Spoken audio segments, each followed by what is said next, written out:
Hello, good afternoon to all third year students. हम पढ़ रहे थे एनएमआर स्पेक्ट्रोस्कोपी।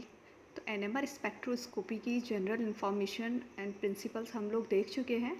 अब हम देखते हैं एनएमआर स्पेक्ट्रोमीटर कि स्पेक्ट्रोमीटर क्या होता है और इससे किस तरीके से स्पेक्ट्रम हमें प्राप्त होता है। तो एक स्पेक्ट्रम, किसी भी कंपाउंड का स्पेक्ट्रम प्राप्त करने के लिए स्पेक्ट्रोमीटर का यूज किया जाता है। एनएमआर स्पेक्ट्रोमीटर की डिस्कवरी 1946 को प्यूरसेल एंड ब्लॉच ने किया था, यानी इसको डिस्कवर किया था 1946 में प्यूरसेल एंड ब्लॉच ने। इसमें मुख्यतः 4 पॉइंट होते हैं: radio frequency generator, magnet with variable magnetic field, detector and amplifier और सैंपल ट्यूब।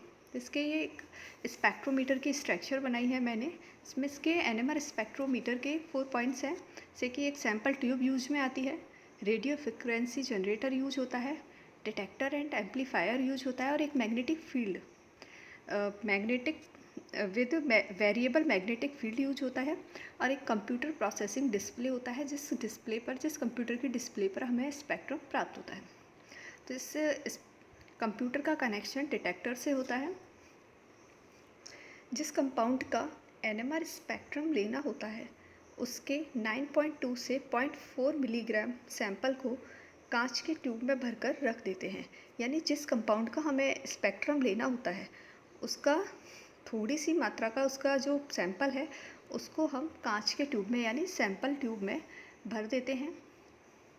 उसमें भरने के बाद इस ट्यूब को 2 मैग्नेट के पोल्स के मध्य रख दिया जाता है। फिर ये जो ट्यूब सैंपल ट्यूब है जिसमें हमने उस कंपाउंड की एक मात्रा को लिया है, उस सैंपल ट्यूब को 2 मैग्नेट के ये पोल्स हैं, नॉर्थ पोल और साउथ पोल, इन दोनों पोल्स के बीच में सैंपल ट्यूब को हम रख देते हैं। इस सैंपल पर स्ट्रॉन्ग मैग्नेटिक फील्ड के थ्रो इलेक्ट्रिक मैग्नेटिक रेज से इरिडिएट किया जाता है। यानी इस सैंपल पर स्ट्रॉन्ग मैग्नेटिक फील्ड के थ्रू इलेक्ट्रिक मैग्नेटिक रेज से यानी ईएमआर से इरिडिएट यानी इनको एक दूसरे पर इंटरेक्शन करवाया जाता है या प्रतिदीप्त किया जाता है, इरिडिएट किया जाता है। उसके बाद उस कंपाउंड के प्रोटॉन उस एनर्जी को एब्जॉर्ब करना स्टार्ट कर देते हैं।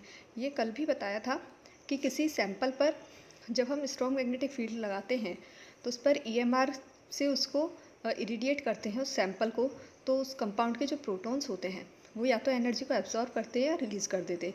तो यहाँ जब ये इसको एब्जॉर्ब करना स्टार्ट करते हैं तो हमें उस ईएमआर द्वारा एक स्पेक्ट्रम प्राप्त होता है, या उस एनर्जी को जब इस एब्जॉर्ब करना स्टार्ट करते हैं उस प्रोटॉन की एनर्जी को, तो उस प्रोटॉन का या उस कंपाउंड का एक स्पेक्ट्रम हमें प्राप्त होता है।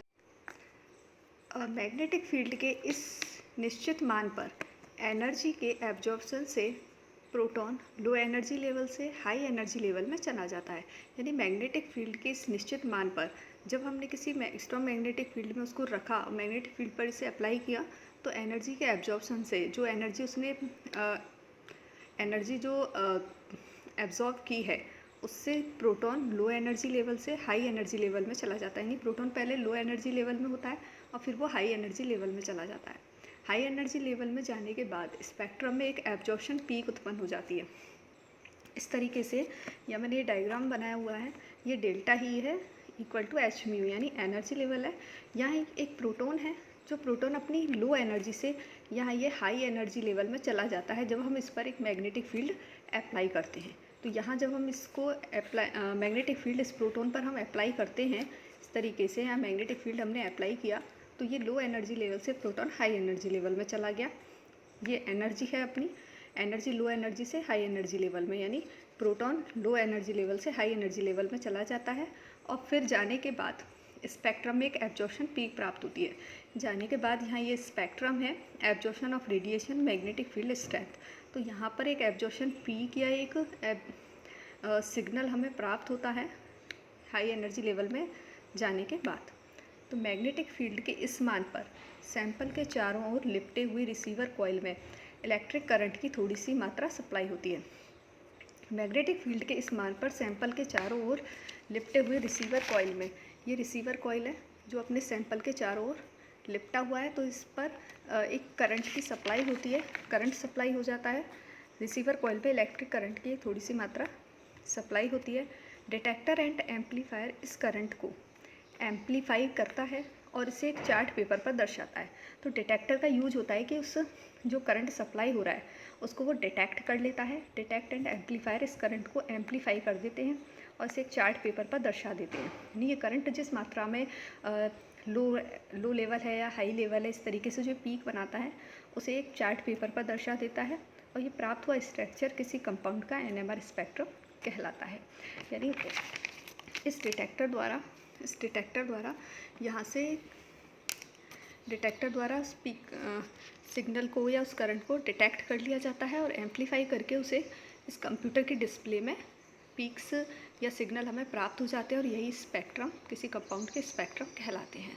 तो ये हो गया NMR स्पेक्ट्रोमीटर। तो स्पेक्ट्रोस्कोपी में सबसे मेन पॉइंट होता है स्पेक्ट्रोमीटर का, कि किस स्पेक्ट्रोमीटर की सहायता से किस तरीके से हमें एक स्पेक्ट्रम, किसी कंपाउंड का स्पेक्ट्रम प्राप्त होता है। ओके, ये स्पेक्ट्रोमीटर यहीं ख़त्म होता है। फिर उसके बाद हम पढ़ेंगे नेक्स्ट टॉपिक। Thank you.